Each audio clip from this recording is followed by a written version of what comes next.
إلا الله لا إله إلا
সালামুন আলাইকুম।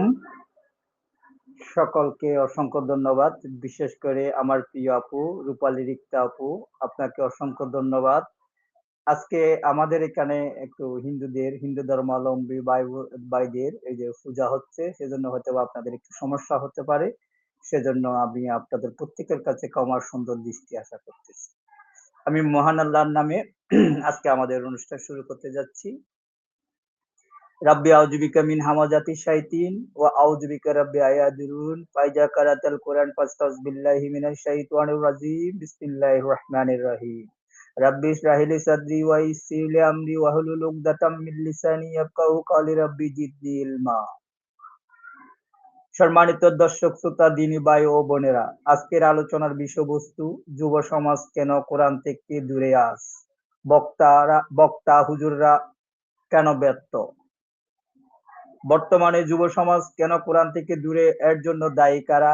আমি, আপনি, নাকি সমাজ ব্যবস্থার অন্ধ অনুসরণ? সম্মানিত উপস্থিতি ভাই ও বোনেরা, প্রিয় যুব সমাজ ও সত্য অনুসন্ধানী বন্ধুগণ, আজকের আলোচনার বিষয়বস্তু অত্যন্ত গুরুত্বপূর্ণ, তাৎপর্যপূর্ণ। বর্তমান যুব সমাজ কেন কোরআন থেকে দূরে, এর জন্য দায়ী কারা? আমরা প্রায় বলি যুব সমাজ নষ্ট হয়ে যাচ্ছে, যুবক যুবতীরা ধর্ম থেকে দূরে সরে যাচ্ছে, তারা কোরআন পড়ে না, কোরআন বুঝে না, কোরআন নির্দেশনা অনুযায়ী জীবন পরিচালনা করে না। কিন্তু একটি প্রশ্ন আমরা কি নিজেদেরকে কখনো করে দেখেছি? যুব সমাজ কেন কোরআন থেকে দূরে সরে যাচ্ছে?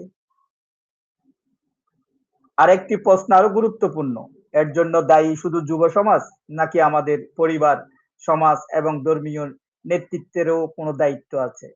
আজ আমরা কোনো ব্যক্তিকে দোষারোপ করব না, কাউকে অপমান করব না, আমরা বিচার করব একমাত্র আল কোরআনের সত্য মিথ্যার পার্থক্য করার আয়নার সামনে দাঁড়িয়ে। প্রিয় ভাই ও বোনেরা, কোরআন থেকে দূরে সরে যাওয়ার কারণ কি? আল্লাহ বলেন, আর যে আমার স্মরণ থেকে মুখ ফিরিয়ে নেবে তার জন্য হবে সংকীর্ণ জীবন। সূরা তাহা 124 নম্বর আয়াত। অর্থাৎ মানুষের জীবনে যখন আল্লাহ স্মরণ ও তার নির্দেশনা থেকে মুখ ফিরিয়ে নেওয়া হয়, তখন তার জীবন অস্থিরতার সৃষ্টি হতে পারে, হওয়াটা স্বাভাবিক। আজকে যুব সমাজের সামনে বিনোদন আছে, প্রযুক্তি আছে, সামাজিক যোগাযোগের মাধ্যম আছে, অর্থ উপার্জনের প্রতিযোগিতা আছে, কিন্তু প্রশ্ন হলো, আল্লাহর কিতাবকে কি আমরা তাদের জীবনের কেন্দ্রবিন্দুতে রাখতে পেরেছি? মনে হয় না। কোরআন কি শুধু বয়স্ক মানুষের জন্য?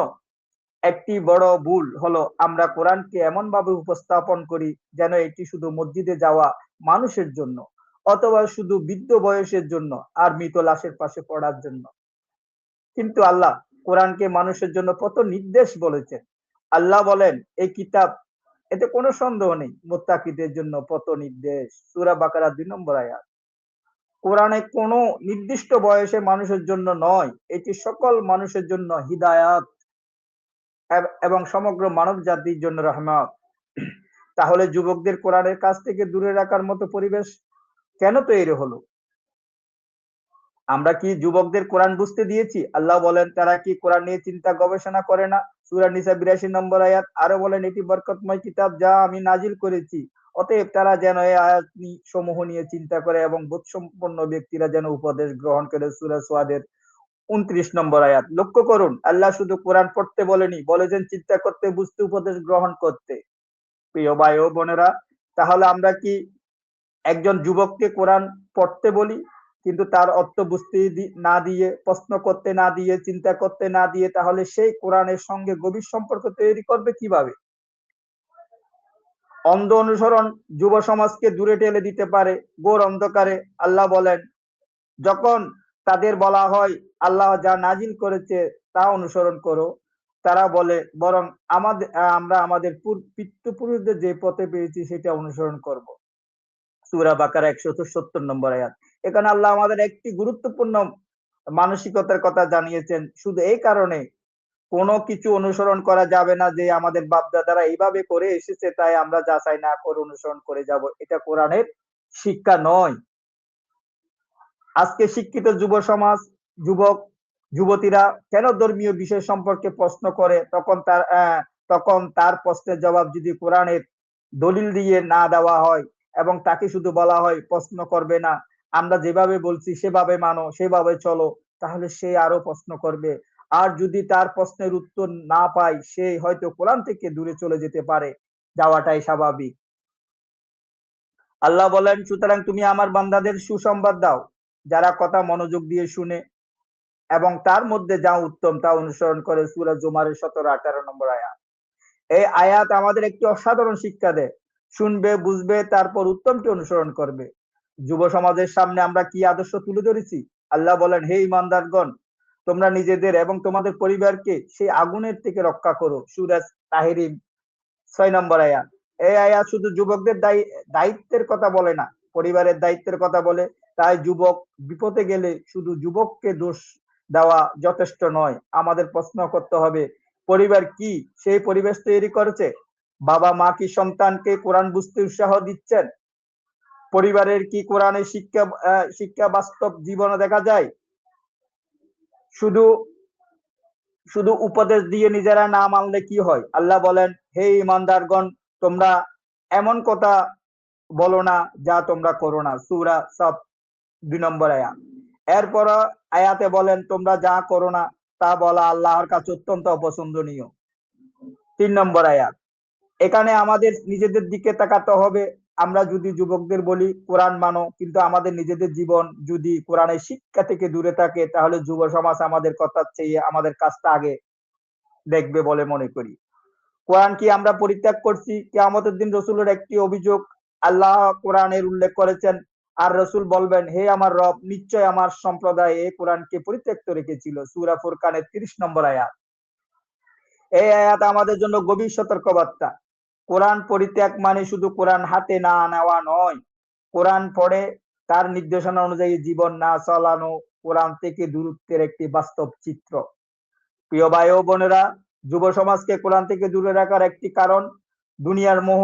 আল্লাহ বলেন, জেনে রেখো, দুনিয়ার জীবন তো খেলাধুলা, বিনোদন, সাজসজ্জা, পারস্পরিক অহংকার, ধন সম্পদ ও সন্তান সন্ততিতে প্রতিযোগিতা ছাড়া আর কিছু নয়। সূরা হাদীদ 20 নম্বর আয়াত। আজ যুব সমাজের সামনে দুনিয়ার আকর্ষণ অত্যন্ত প্রবল। সাফল্য মানে টাকা, সাফল্য মানে জনপ্রিয়তা, সাফল্য মানে বাহ্যিক সৌন্দর্য, সাফল্য মানে সামাজিক যোগাযোগের মাধ্যমে অনুসারী। কিন্তু কোরআন কোরআন আমাদের শেখায় দুনিয়ার জীবন ক্ষণস্থায়ী।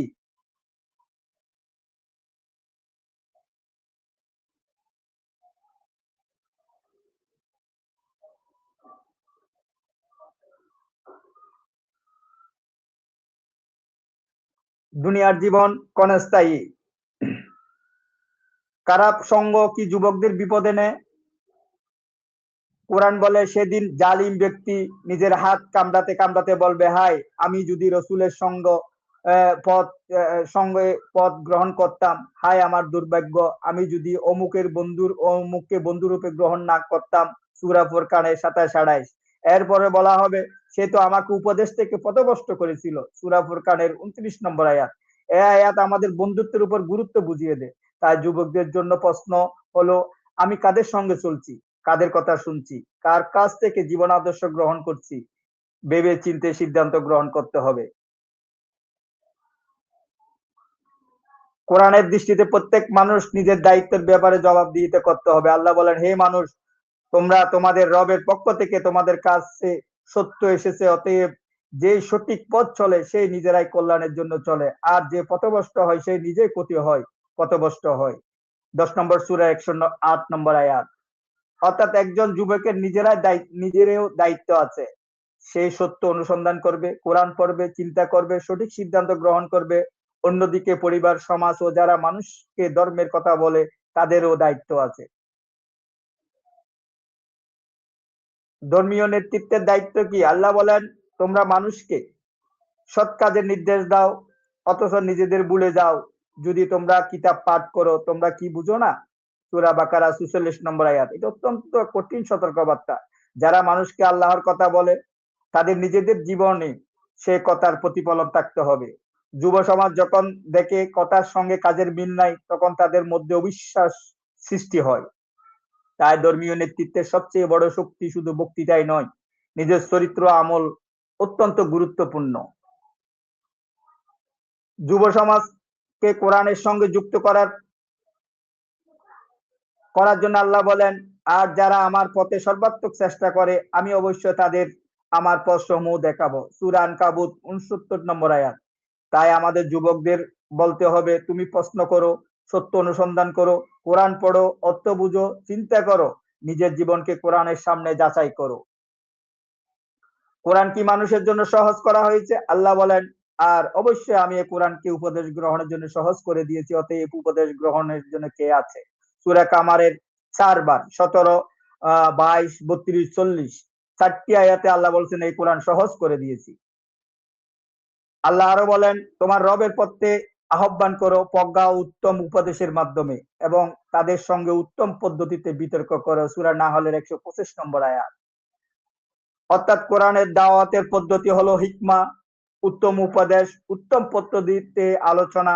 যুবকদের সঙ্গে অপমানজনক ভাষায় কথা বলা যাবে না, তাদেরকে কোরআনের কাছে নিয়ে আসা যত সম্ভব চেষ্টা করতে হবে। যুবক যুবতীরা যদি ভুল করে ফেলে, আল্লাহ বলেন, হে আমার সেই বান্দারা যারা নিজেদের উপর জুলুম করেছো, তোমরা আল্লাহর রহমত থেকে নিরাশ হইও না, নিশ্চয় আল্লাহ সমস্ত গুনাহ ক্ষমা করেন। সূরা জুমারের 53 নম্বর আয়াত। এটি যুবকদের জন্য অসাধারণ একটি বার্তা। কেউ ভুল করেছে, কেউ শেষ হয়ে যায়নি, কেউ পাপ করেছে, তার জন্য ফিরে আসার দরজা বন্ধ হয়নি। কেউ কোরআন থেকে দূরে চলে গেছে, সে আবার কোরআনের কাছে ফিরে আসতে পারে। সে পথ কখনো আল্লাহ বন্ধ করেনি। নিশ্চয় আল্লাহ কোন জাতির অবস্থা পরিবর্তন করে না যতক্ষণ না তারা নিজেদের অবস্থা নিজেরা পরিবর্তন না করে।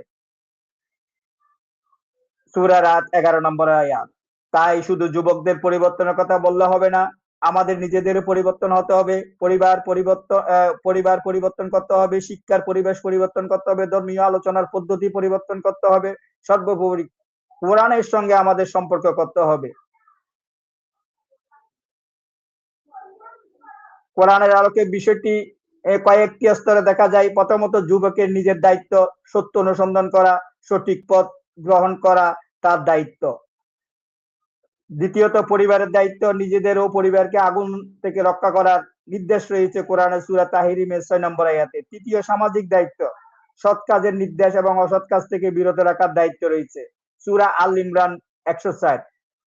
চতুর্থত, যারা মানুষকে ধর্ম শিক্ষা দেন তাদের দায়িত্ব, কথা ও কাজের মাধ্যমে সামঞ্জস্য রাখা। পঞ্চমত, প্রত্যেক ব্যক্তি নিজের বিবেক ও সিদ্ধান্তের দায়িত্ব। আল্লাহ বলেন, যে ব্যক্তি সৎ কাজ করে এবং নিজের জন্য করে, আর যে মন্দ কাজ করে তা তার বিরুদ্ধেই করে। সূরা ফুলসিরাত 46 নম্বর আয়াত।